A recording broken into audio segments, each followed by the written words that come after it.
Hey, Zaka family! Zaka is launching an exclusive membership platform to provide you with career development workshops, coaching, community, and so much more. Go to ZakaConnect.com and sign up to receive information on how to access early registration and perks.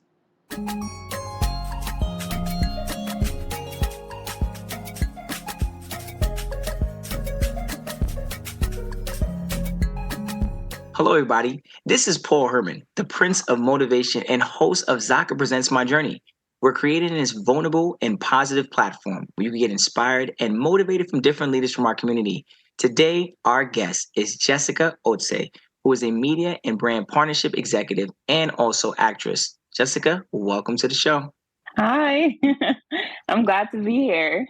Oh, the pleasure's all ours, right? I'm gonna love to hear a lot about this actress side that you have, and also about the brand partnership. And but before we get into that and really let the listeners know what's going on in your career, just let us know a little bit more about your cultural background and where you're from.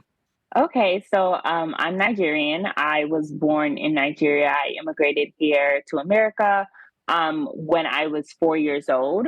But I primarily grew up in the Metro Atlanta area, and I'm currently in Los Angeles, California. So from Nigeria to Atlanta to LA. Yeah, You out here moving and grooving. right. So out of the three places, which place you feel is home to you? Oh my gosh, that's so hard to say. I feel like I wouldn't place home in a physical location because I spent most of my life in Georgia, but within Georgia, I was like heavily like engulfed in the Nigerian community. Like my family, Mm. friends, I think like 70% of the people I knew growing up was Nigerian. So it's really hard to say. I resonate so much with the Nigerian American community, but it's one of those things when you go back home to Africa, the continent, whatever country you're going to, and they're like, "Wait, you're not actually Nigerian. You're American because you're not Oh, from here." So there's mm, always that like dynamic, and there's so many layers to it. true, true. And a lot of our guests have expressed that, going back home, they're like, "Nah, you're American." Like, no, I'm not. Yeah. No, I'm with you, right? But yeah, that sounds amazing. I like you said, I like how you said that. It's not a physical place. Now, how is your cultural background? How has it assisted you in like your professional career, being Oh my Nigerian? gosh. Yeah, I feel like Nigeria is such a beautiful continent, and with its values and beliefs, because regardless of where you go, you're always going to run into a Nigerian. Like we're very heavily engulfed in like, high achievement, success, and just discipline. And whenever you're aspiring to like climb the ladder, whether it's corporately or just like grow your network, there's always going to be one of us in that Hmm. space. And Hmm. even applying for jobs, I know whether it won't necessarily be saying like, "Hey, I'm Nigerian," but like someone who is from Africa sees me and they're like, "Wait, like my fellow African sister, like how can I help you? Like how can we uplift each other?"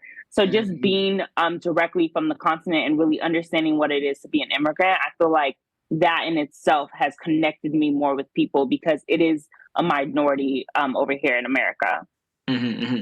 Have you said that when you were growing up in Atlanta, you were heavily connected to a Nigerian community? Is that something very Hmm. big in Atlanta? Yeah, it is. I think Mm. Houston and Atlanta, from my understanding, has like some of the biggest, like one of the biggest Nigerian communities. There's like conventions depending on the tribe that you are part of. There's conventions, national conventions, state conventions. To just like continue to network within that tribe and then also nationally. So I know like I have family traveling across the state to different states to go to a tribal convention. But just in the state, I could probably list out like at least 5 events a month growing up where we're just like coming to celebrate, whether it's something culturally or just like celebrating with each other's holiday. Because there's also different networks that connect you to celebrate particular holidays together.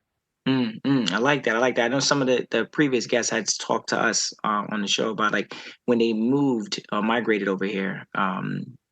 it was hard to find that type of community. So like when it came Yeah. down to like the clothes, the just being around people that speak the language, or even just the food alone, right? It was very hard to kind of find. But I'm glad you kind of found that within your own community in Atlanta. Now, what are like some of the life lessons that you learned in an early age that you still utilize today? Wow, I think I've learned so much. I would definitely say just being a very high achieving person has helped me in life, because I think there's one of those things, like there's a mindset that you have to have being an immigrant, that is like you have to remove all the limitations from whatever you're trying to achieve. So whatever you think about, whatever you're going to do, you have to remove the limitations and just figure out a way to do it, because that's part of the journey of being an immigrant, regardless of what country you're coming from. Is you come over here, you don't know what you're doing, but you just have Mm, to pick yourself up and figure it out. So I think for me, whether it's in Atlanta or in LA or whatever space I go into, in different communities, I'm always walking in with the least amount of knowledge sometimes, but the goal is to walk away being the highest, being like, quote unquote, let's say the smartest person in the room. So then I can take that knowledge and share it with another community and continue to grow in that, like linearly that way. So I think that's something I would definitely say I take away every single time. I've taken away from that experience, and it's shaped me into who I am today. mhm. I like how you're breaking it out. And when you talk about shaping, was there any like life experience or someone that kind of coached you, mentor you, that kind of said some things to you that kind of helped you in your youth age to kind of impact you to be the person you are today?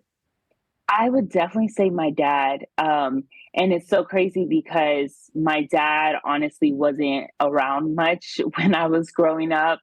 He had a consulting job back when work from home wasn't an option, and he would travel to different countries or different states consulting in tech.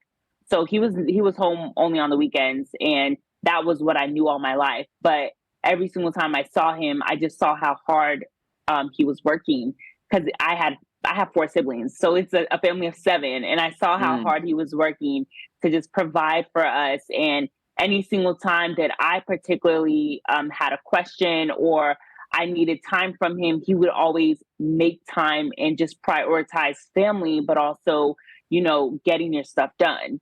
And making sure like you're able to still strive towards everything that you want in life, while people will look at you and say like, oh, well, you have like five kids, like you can't do this, like it's too many of you guys. Like there's so many different ways or labels that people try to place on you, but regardless of like what room he was in, he would always strive to really kind of make a path for himself and make a name within that room, and not let what he had hold him back mm, from whatever he wanted to achieve. That's we're going back to that the culture of Nigeria. You said the high Yeah. achievers, right? Got to give it up to I the saw it Nigerian culture. firsthand, right? Pops is really about that life. That's really what it was. He was about that To life, say the least. and it's good to have those role models or those individuals in front of you to kind of help guide you in that journey. Especially now you're moving. You went from Nigeria to Atlanta.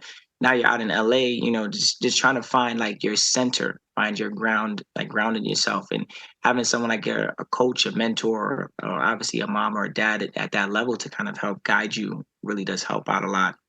Yeah. Now, when it comes down to like your schooling, when you went to college, did you go to college in Atlanta or was it LA? I went to college in Georgia. It was in Athens, Georgia, which is like I wouldn't even call it small. It's just like a college town about like 70 miles out of Atlanta. So it was the University of Georgia, and just my whole college, like getting to college was so interesting, because even I don't know, like I feel like this is very common where really have a choice to where you can go to college. So for me, my dad was like, "This is the college you're going to," and I was like, "All right." And he Hmm. he kind of just made that choice for me, because he um Georgia has this program called like the Hope/Zell scholarship. So if you stay in state, you get a full ride for tuition to go to college. And I also graduated salutatorian, so I received automatic exception into the majority of the colleges that I applied to just because I was salutatorian. And then with the Hope Scholarship, I got a huge discount on any school that I chose within Georgia. And Georgia has like 3 main schools between like Emory, Tech, and UGA. And with UGA having a very like diverse range of majors, it was just an easy option for my dad. And he was like, all right, this is where you're going. I'm like, okay. Pops was like, hold on, I'm gonna pull a foot down, girl. I'm gonna let you Yeah. know this is where you're going. Okay. Yeah. And then when did you know you were gonna go to school for business administration, like with a focus on like digital marketing? So funny story. I changed my major 10 or 11 times in Jeez. college. Yeah. I And was that kid. did you And finish up on time? What's up? I actually graduated on time, but I could have graduated a semester early and I chose to stay. So Okay, come on, right. let's get it. So I went into college Tell me the story. right. I went into college with a couple of credits from like what do you call it? AP classes? Yep, yep. Yeah, AP classes. I think I have like 8, not even a lot going into college. And then when I got there, I wanted to be a doctor because as a Nigerian kid, you're either an engineer, lawyer, doctor. So I wanted to be a doctor, and I applied to UGA as a pre-med student. I instantly like got into school, and I was like, oh, this is like I've never been a science person. I don't know why. Sometimes you like think about a career and don't think about what the day-to-day looks like. So after like failing science for like half a semester, I switched to like some other like public health. I just kept like switching to see how I could make it align with being in the medical field, but not being a pre-med major. So whether it was health administration or whatnot, but it was definitely a choice because I, loved my parents so much. I wanted to pursue that for them as opposed to myself. But at the same time, I started getting more into the business community, and I had a particular teacher. As first year, you're able to like take certain classes that are just like prereqs. And it was like a business information class. And I had a teacher talking about marketing and also business informatics. And it was the most interesting class that entire year. And I was like completely obsessed with like learning more about this field. And then I eventually, after like 4 major switches, I changed to MIS, which is like management information systems, because I wanted to really learn about like data and the intersection of data, business, and then trying to slide in healthcare there. But, wow. Yeah, I did that for about 3 years. But because I was still iffy about what I wanted to do, every single summer, if I was interning or not, I spent each summer loaded up on classes. So I would take 16 credits every summer just to make sure I was ahead because I wasn't sure where I wanted to go. So I finished my prereqs super early. And then I had the option of just testing out, like you have like 3 majors where you can just like test out different classes. So I just started testing out different classes to see what really stuck. And it eventually became marketing. So I just loved everything about people in general. So it was really my love of people and wanting to help people. And then also my love of business and data that really drove me to like choose marketing, because I know marketing is really trying to understand how to sell things to people. Yes, but it's also when you focus on like marketing, it's so relational based. It's like, yes, I'm putting this information out and what am I trying to receive? Are they going to do what I want them to do? How are we communicating with the world? So I just really love talking to people and communicating with people in general. And that's really just what drove me to marketing. And then I know that like the digital media element is something that I knew is growing in the industry, but I also really love data and numbers. And I'm like, okay, let me just like throw that in there. So that's how I got to my overall major. But I think I spent about at least 2.5 years testing it out. And then by the 3rd year, my advisor was like, hey, like you can graduate, because I don't know how, but somehow you kind of when you add it all up. Yeah, when you add it all up. And I that's had I had a wow. lot more majors than credits than I should have. And my last semester, I think I had like 6 credits one semester and six last year. I had 6 credits one semester and 6 the other because I was like, I have to like stretch this out so I can stay in school and like party. So Let's come on now. Come on. But we gonna get to the nitty-gritty right there. She said, I want to party. Right. We already know how college could get sometimes. But it shows the high achiever in you again. You know, when you said that, I'm still holding on to that because it followed you into college. Like you, even with you picking that seemed like a significant obstacle right there. Like trying to yeah, find, and I know college is not for everybody, but when you get in there, you know, a lot of times, you know, people have a hard time finding what major really fits them, right? And yeah, sometimes you're gonna have to pick, you know, a few of them to kind of get into it. But the good thing about it, when I hear in this story, is that like you never gave up. Like you were like, okay, I'm gonna try this. No, that ain't working. I'm gonna go try. You know, matter of fact, I'm gonna add this. Let me take that one out and let me add another one of those, and hopefully we'll figure it all right. out. You know, so I appreciate that. And I'm speaking to another marketing major over here. When I graduated from college, you know, marketing was always something it gravitated to me. Um, but like you said, it was hard to find that major at first. But when you find that you're a people's person, and I feel like that hmm helps a lot in corporate America and like in general, like in life, just having that type of skill, that life skill. So those obstacles help shape you in your journey. What was like that first job now after college? Like you just went through chaos, right? In regards to picking a major, picking out all these things. What was like the like one of those obstacles or experiences you faced right after college? I will say like my first year of post grad was kind of a blur because I was like getting any job that would take me paying the least amount of money. So I was working for a lot of small businesses.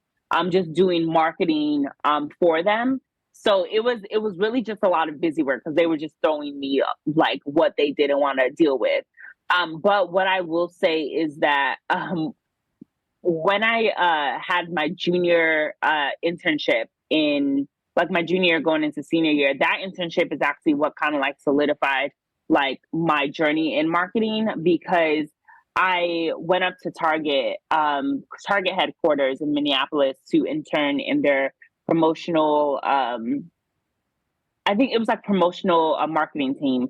And I spent an entire summer, um, you know, approaching the internship like I would approach a big project. And Hmm. I didn't spend a lot of time talking to my superiors about like alignment and really understanding like the goals of the project and how it added value back to their company.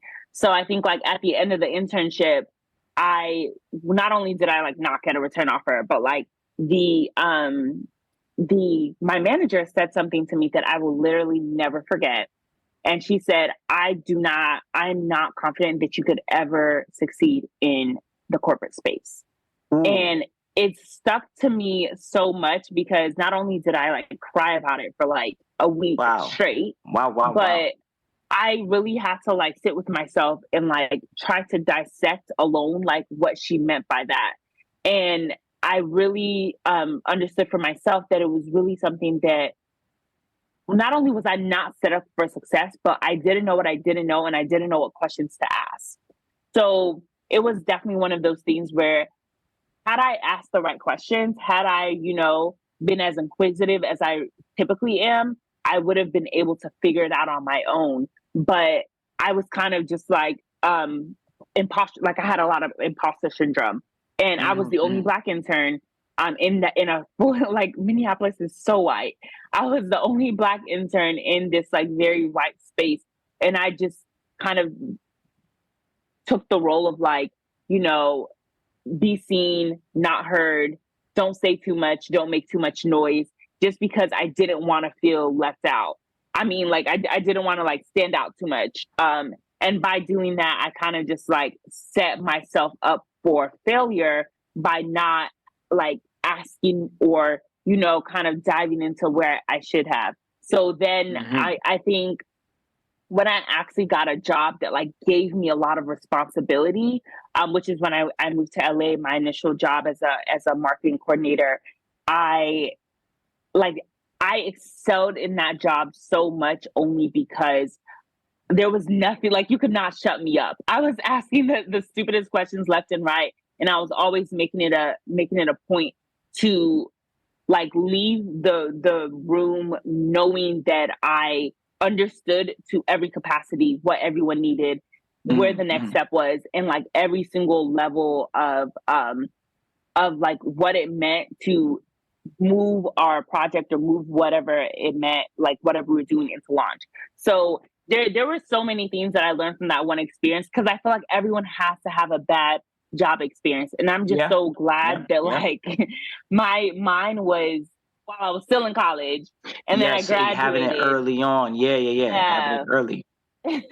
And then I graduated, and I kind of just like kept skyrocketing because I had learned those lessons about what it actually meant to be in corporate America when it didn't matter, because I wasn't tied. Like, I could just go back to school. I wasn't tied by a 9 to 5 that I had. Like, they would have fired me, you know, had I been full time, but like I wasn't tied in that manner. And I tell that to like every single person I ever speak to. Like, the summers are for internships, but I was also taking like summer classes at that time. So I was doing a lot for myself.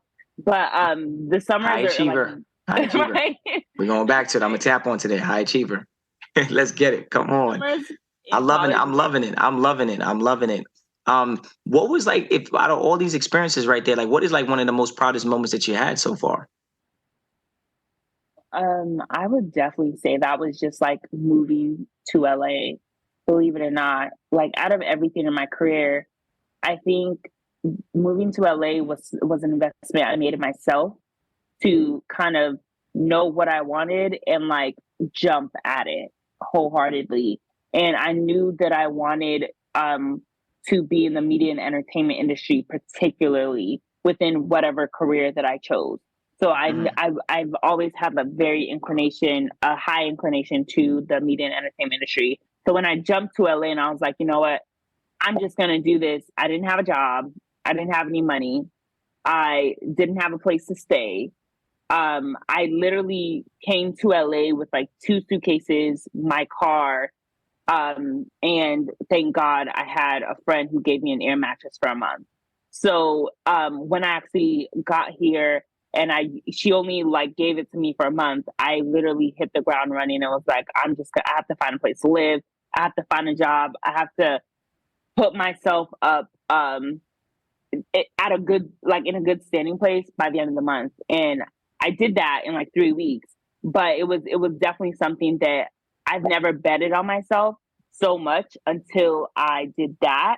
And now I'm like working on all these different projects and doing a whole bunch of other things. But I think it's like when you bet on yourself the first time, every other time feels like, oh, I got this. Like, you know, it's okay. Because like, had anyone told me about what I was doing, everyone called me crazy. Everyone's like, what are you doing? Like, there's no plan. But the plan was to get there, you know, and figure it out.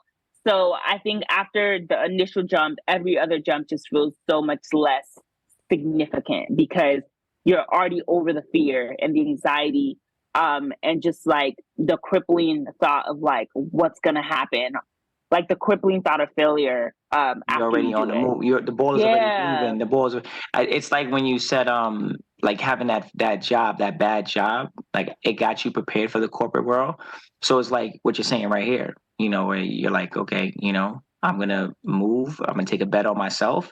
And then once you get out there, you're like, okay, well, like that was the hardest part right there. Yeah, exactly. Like, I have the knowledge. I have the education. I have the personality, a lot of the skill sets that will make me successful. I know it's a very hard thing. I mean, you know, obviously a lot of the immigrants, you know, that we have interviewed, they say that, you know, it was very hard to come to the States, but then moving again in the States to another place 100%. That has a different type of culture, a different type of chemistry, atmosphere. You're like, oh my gosh, I thought I was over with moving. But, you know, if you want to excel, sometimes you do have to move. So I'm glad you took a bet on yourself, a risk on yourself, and you made that choice. Obviously, you're moving further and further from Nigeria, so I don't know if you're we're really rooting for that. They're like, hold on. They're like, hold on, girl. Like, you wanted to move to Atlanta, and now you out here moving to the West Coast. That's a little further distance for us. Can you speak a little bit more about your experience working in like media partnership now? Talk to me about that. Uh, Um, Honestly, it's so funny because I think I kind of just like fell into it. And you always hear those stories where it's like, oh, like this is my dream for the rest of my life, and I like this was the vision. Yeah, there was no vision. There was really, it was so unintentional. I fell into during the pandemic. Honestly, I well, prior to the pandemic, I interviewed for a job at Blavity, and Blavity is a media company, and they also own a whole bunch of other media platforms on the internet. But I interviewed for the job, I got the job, and then I lost the job because the pandemic hit like the next day. So then I kind of spent like three That's months gotta just hurt. like it That's hurt gotta a hurt. lot. It hurt a lot, but it was good because when they came back, I was like, okay, y'all got more money, and they gave it to me. Um, Okay, come but on. so I think like I spent like 3 months unemployed, and I was actually going to pivot to something completely different. But then they came back and was like, hey, so like we can hire again. And this was like 3 months after the pandemic. So I got the job 3 months after I was initially supposed to start, and I had the best manager ever, and she kind of really just taught me the tricks of the trade about what it meant to be in partnerships and media, and just like the nitty gritty of like email etiquette and like everything is communication. Everything in media partnerships is communication. There are like negotiations and things like that, but it's always a matter of really understanding your client and really understanding how to talk to them. Again, and I think that's just like what marketing is, where True. we're looking at the communication aspect, but like it's really just all ad dollars and just trying to get the best partnership for the company and vice versa. So she kind of taught me the tricks of the trades, and I kind of just like took it and just like ran with it and excelled in that. But I think media partnerships is something that like I kind of just it stuck with me so much because of just how much I love talking to people, and I genuinely have an interest in getting the better like the better half of the stick for anyone I meet. Mm. Now, what was like the toughest challenge you faced, like working in media partnership? Ooh, I think it would probably be balancing your partners, because everyone has a different need. Everyone has a different every brand is different, every need is different. And there's like so many, like I'm like the queen of templates. Like if I can templatize life, I would. Like whether it's a launch, like a launch meeting, or a contract, like I just love templates.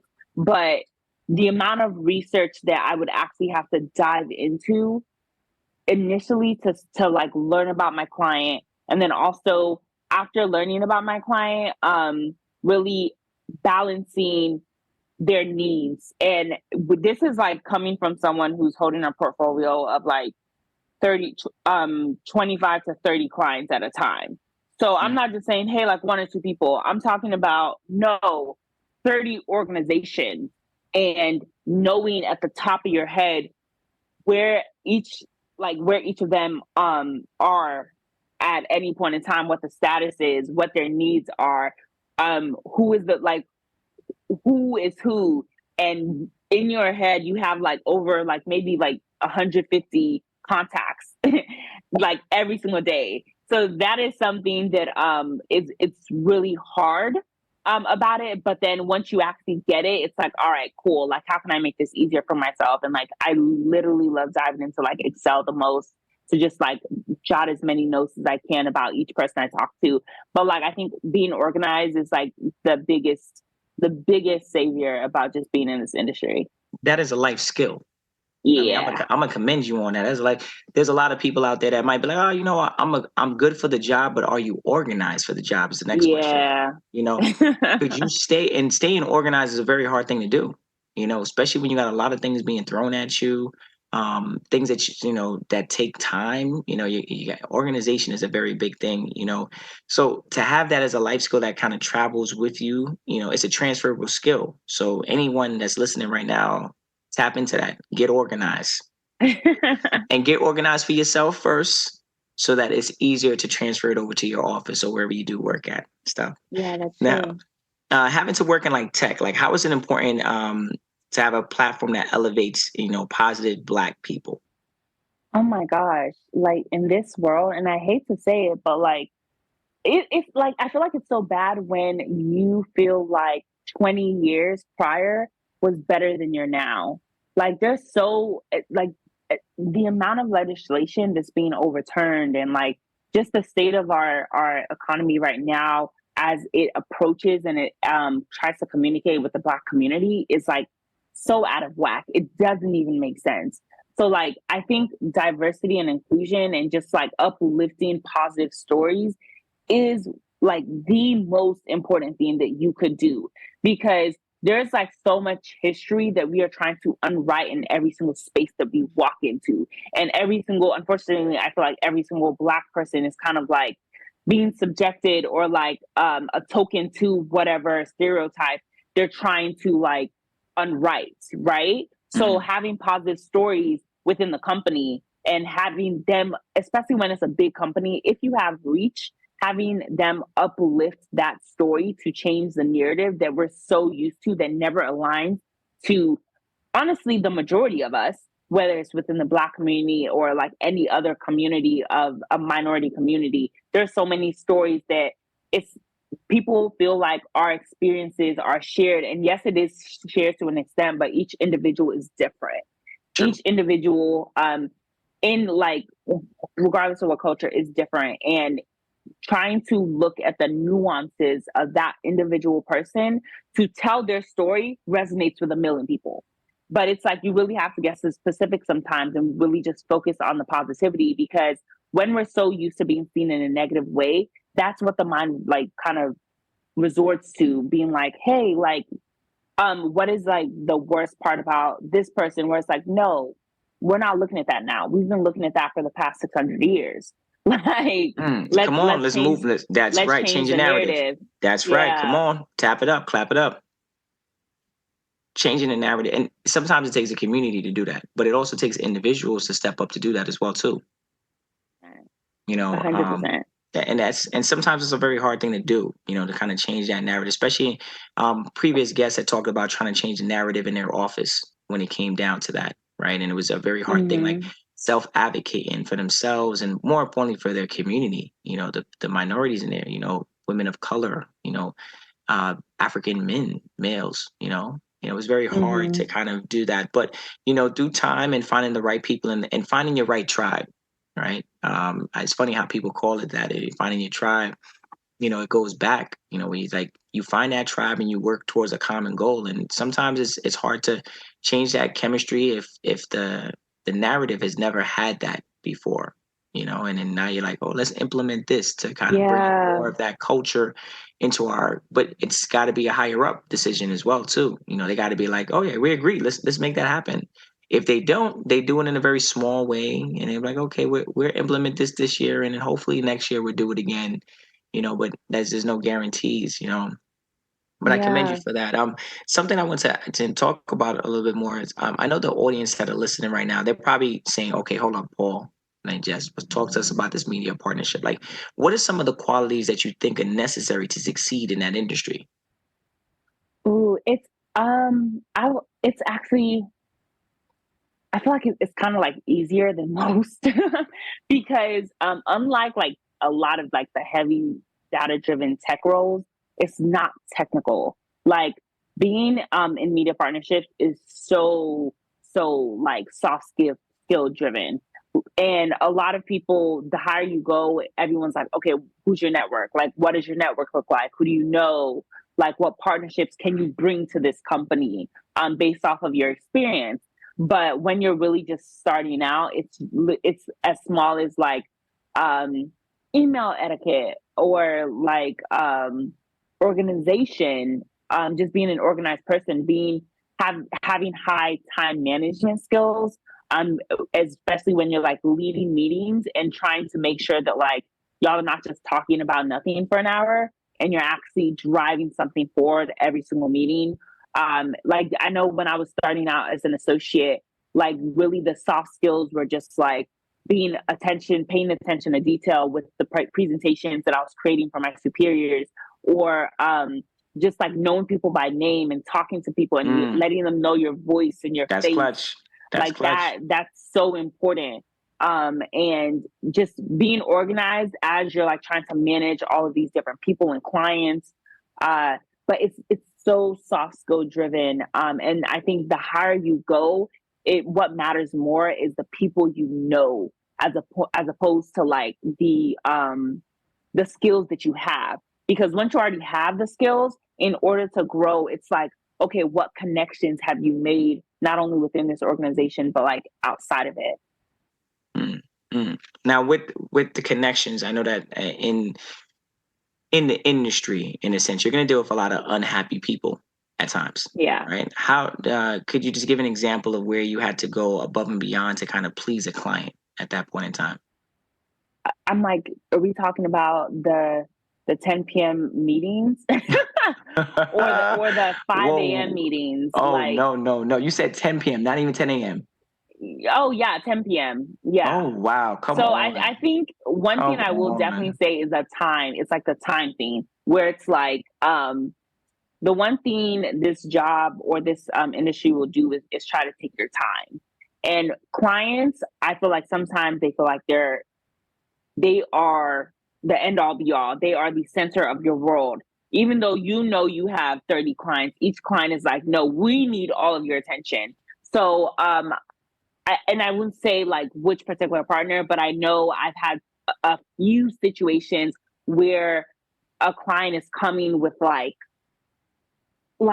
pages and pages of requirements in order to like have a partnership, or like rules or regulations that you have to adhere to. And then on top of that, whenever you accidentally violate one of the million rules, it's like now we have to have a sit down meeting regardless of what time it is. Mm. So Jeez. me going above and beyond, like regardless of what happens, being able to focus center on what's important, whether or not it's a meeting. And and I'm saying this because it's something that's like so like business is superficial, it's never personal. And when you know that business is never personal, you're able to conduct business. Because the easiest thing like I've done in like my earlier career is like, I'm in my feelings because you disrespected me. Like you disrespected my time. You disrespected like Oh, my teammates. Like, oh my gosh. yeah, and they do it with Like, ease. They do it with ease. ease. Because it's to them, they're just like, I'm paying you maybe 8 figures for this deal. You need to bring 8 figures like worth of business, which 100% I'm gonna do. But at the same time, I'm a human. Like talk to me and just like respect me in that manner. So I think the common denominator for me is like just having those buttons pushed. But like what I learned and what helped me push past that is knowing that business is business. Like I'm not going like if for me, I've always had the pleasure of being remote in this industry, which a lot of people can't say. Because I know a lot of people in the music industry, music partnerships, they're always flying up and down the world to like meet their clients. But I've had the pleasure of being fully remote. So I've only had to adhere my time regardless of what hour of the day it is. It's that's a very hard thing when you got other people that you're trying to. If people are paying for a service, right? When they're paying for that service, they're like, okay, I paid you for the service. I expect the best service, right? But they forget that, 100%. again, people are human. There's going to be good days, there's going to be bad days. There's going to be times where like, I need more time to work on this project to get you what you need. But, a client is a client. They always say that the consumer or the customer is always right. But I beg to differ sometimes, not every time, especially when they don't know how to, And not they every don't know how time. to when they don't know how to reciprocate respect or just obviously have those conversations, and stuff.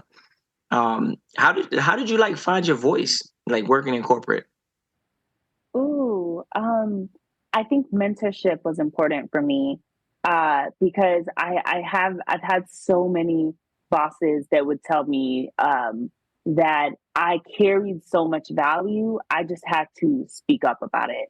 And again, like, I'm coming from an immigrant like background, so my instinct was always to kind of hide, or like, I would fight for myself behind the scenes. I didn't want to be seen because I already felt left, like I already stood out, you know.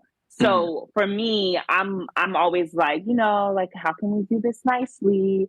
And then when like I would get buck, it was now the Africans coming out. Like now, now like my accent's coming out, and like I need to calm down. So like Uh-oh. I had to find balance. And balance for me came through mentorship, and really just like having people around me that saw my value, help shape it into something that everyone else could see. Because I think one thing about mentorship is like everyone is not going to see the light you hold, but the people that do see the light you hold, they can like put a flashlight on it and make it brighter. That's So true. for True that. me, I've had I've had a few people in the work environment, in my work environment particularly, that has helped mentor me to kind of shape the voice that I have today. Because I've really always had a voice. Like everyone has a voice. It's just a matter of, are you willing to speak out, for speak up for the things that like you have in your heart, or you believe is right, or not right regardless of that. And I've also had the pleasure of working in black companies and white companies. So Mhm. in black companies, I've seen everyone be vocal, and everyone, stepping on each other's toes and finding a way to like kind of move past that. And then when you're placed in these white spaces, being that one person where not everyone needs your voice because you're the only representation of your community in that space, right? Mhm. So Mhm. I've been able to see the differences and kind of pick and choose what version of my voice is best for the space, because especially when like I think I've always had like a very dominant voice, I have to kind of manage myself sometimes to make sure that I wasn't overshadowing everyone, because I was the only one that was speaking, and really like fostering collaboration more so, as opposed to just like being the only one heard. Mhm. Mhm. Sheesh. I like that. I really admire when people do find their voice, especially in a large environment, and especially in a place where you might not feel welcome. Where you're like, Yeah. okay, you're like outnumbered, where you feel outnumbered, right? But finding your voice in there, and I know you found your voice obviously in corporate America, but you're finding your voice on the big screen as well too. Don't think I ain't hear those words in the beginning when I introduced you on this show. Now you were talking about in the title, it gave a long title, but at the end of it, it said actress, right? So could talk to us a little bit more. I know you in LA, so I could imagine what's really yet to come in the near couple of weeks, maybe in the near Yeah. future. Like, do you have like, obviously this is not I don't want to say a hustle, but another thing outside of the office. Could you talk a little bit more about it and the experience? Yeah. So I actually have been in this industry for like I think like 15 years. I in high school started modeling, and that kind of led to acting classes, and that kind of led to uh increasing desire to like be on TV, and really like tell my story. Like that was always the thing, tell my story, and also like tell everyone's story in the community that I came from, because there's so many beautiful people out there and you never hear their story because they're stuck in their world and they're never going to like kind of like come out of that, right? Mm. So I kind of like grew in the modeling and acting space, and then in college, my senior year, I kind of decided to figure out a way to merge the two. And I think that's really what drove me to LA, because I wanted to be an actress, but I also have a love for business that I'm really trying to balance. And balance and harmony in whatever season I'm in has been kind of the main um uh priority, because it's like I kind of have these two lives that sometimes merge, but for the most part, they're not ever touching. And right now, I am on a career break. I've been on a career break since October to focus on acting. especially since the industry, like I got laid off, and then the industry kind of has just been like really out of whack. So I'm kind of just it's like it's always one of those things where people tell you like never have one source of income. So for me, having multiple streams of income to kind of like build generational wealth has always been my thing, and acting has always been a place that I always resort to. And I also have a few other side hustles, but it's mainly like between business, media, and then acting. So I've been in this for a while. I kind of just like I feel like if you know, you know. But like now it's like how do I vocalize like How do you get it which out there? one? That level. Yeah, you know. And utilizing all of the talenting skill sets that you have to kind of incline it. I like how you're talking about the the streams of income. Sometimes people have that one stream. It's the American dream. Work hard, work at the same job, 9 to 5 or 9 to whenever you get out or whenever you get in, 100%. right? But to have like a side hustle, especially in this day of age, I'm saying, you're in marketing, so you have that and digital marketing as well too. To be exact, you're having a clear insight on like how could I use my social media platform to kind of highlight another business that I might want to bring to the forefront. Mm-hmm. When I'm out of the office or even when I'm in the office, I can still be making money, doing something. So I'm glad that you're highlighting that. Now, in the next, couple of years, like let's give or take, let's say 30 years from now, what do you want people to remember you by or Mm. remember you for? Like I know, I'm gonna be probably watching you on the big screen, eating some popcorn in the movie theater, or you're just gonna have to invite me to the red carpet, and we're gonna have to walk that red carpet in a fly suit or something and dress. What do you want people to remember you by? So I think currently, well, not even currently, but my future plans is to really start producing more content, in whether it's within the social media space or whether it's in the photography space or the film space. So really just being a creative producer, and investing in a lot of different like projects that tell stories. So I want to be a storyteller. Well, I am a storyteller, but like how I do that, I think is going to continue to grow. So what I want to be known for in 30 years is just for the stories that I've been able to highlight in the community, in our community, and even just like the I feel like I was always the least likely to be in this space, like because of how type A I am, or because of how like business oriented I am. But just to like have a merge of like business and creative, and kind of seeing it come to fruition in just a beautiful, beautiful way, regardless of what that looks like. I want to be known for the stories that I tell, and also just like family and love, and just I think there's balance to everything. And my ultimate like version of like success in 30 years is just being a well-rounded Mm, uh tap it like up. mom, wife, and businesswoman, I guess. And still repping the Nigerian side of you. Right. That's right. Come on now. Having some, eating that nice, what was it? The gari, the pepe soup, Oh. the fufu, or the eba. Mm-hmm. Yeah. Finger licking good food right there, right? You're gonna be your mom and Literally just be finger chilling, like, hold up, licking. eat your eba before you get up from that table, right? Don't move now. Do not move unless you finish that pepe soup. Yeah, let's get it. Let's get it. Well, shout out to you and all the things that are coming your way, all your blessings. Congratulations on pursuing the acting side of you. I know your personality is definitely captivating, so I know that the big screen is definitely gonna enjoy having you on it. And all the work that you're doing, and making sure that your voice is heard. I love the fact that you touched on mentorship, which is a very big thing. A lot of our guests have spoken about on previous shows, where they said, that's something that had helped them in corporate America. Finding Yeah. that person to kind of help you. Like obviously they might have had their parents, in a sense, mom or dad, like how you had your father as that role model or person to look at, in the forefront. But once they got into corporate America, sometimes our parents are not as privileged enough to have been in corporate Oh, America or worked that 100%. long.